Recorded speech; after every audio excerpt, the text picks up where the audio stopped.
This story teaches us how quickly suspicion and gossip can destroy a person's life. Even when the truth is simple and clear, people may refuse to believe it. And sometimes, a small misunderstanding can lead to tragic consequences. In a small Norman village called Goterville, on a bright market day, the roads were crowded with peasants and farmers. Men in blue blouses and women in tall white caps came from all directions, bringing their animals and goods to sell. Among them was a man named Hauchecorne, a thrifty farmer from the village of Briate. Like most country folk, he hated wasting anything. Even the smallest object, if it could still be used, was worth picking up. As he walked slowly toward the market, his eyes scanning the ground, he noticed a small piece of string lying in the dirt. Now, Hauchecorne was known to be careful, even miserly. He believed everything had value. So, with some difficulty, because he suffered from rheumatism, he bent down and picked up the string. At that very moment, the harness maker, Molendane, stood at the door of his shop watching him. The two men had once been friends, but a past disagreement had turned them into enemies. Seeing Hauchecorne bending suspiciously, Molendane narrowed his eyes.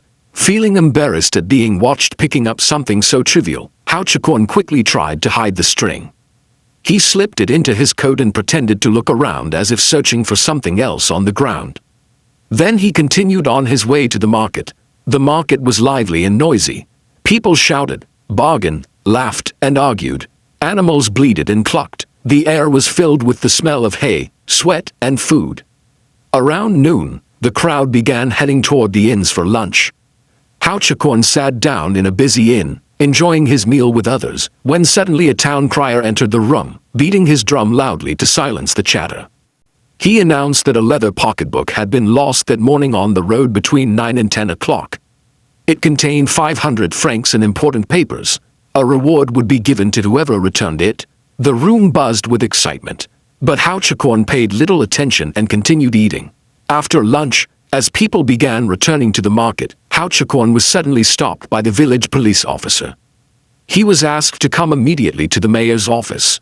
Confused but calm, Hauchecorne followed. Inside the office, the mayor looked at him sternly. "You were seen this morning picking something up from the road," he said.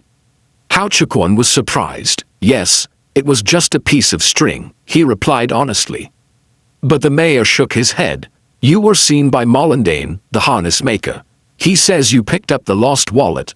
Hauchecorne was shocked. No, I swear, it was only a piece of string," he insisted, pulling it out of his pocket to prove it. But no one believed him. The mayor searched him carefully, but the wallet was not found. Still, suspicion remained. "You may go," said the mayor, "but we will keep watching you." Hauchecorne left the office deeply disturbed. He began explaining his innocence to everyone he met. "I picked up only this piece of string," he said again and again, showing it as proof. Some people believed him, but many did not. Whispers began to spread. People laughed behind his back. "He's clever," they said. "He must have hidden the wallet somewhere." The more Hauchecorne defended himself, the guiltier he seemed. The next day, news spread that the wallet had been found. A laborer had picked it up and returned it to its owner. Hauchecorne felt relieved. "Now they will believe me," he said happily. But things did not go as he hoped. Instead of clearing his name, people became even more suspicious. "They think he had an accomplice," they whispered. "They believe he returned the wallet secretly to avoid trouble." Hauchecorne was devastated. Days passed, but the accusations did not stop. Everywhere he went, people mocked him.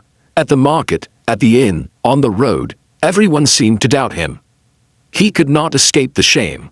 Again and again, he tried to explain. "I swear, it was only a piece of string," he cried, but no one listened. The constant stress and humiliation began to affect his health. He grew weaker and more anxious each day. He could not sleep. He could not eat. His mind was consumed by the need to prove his innocence.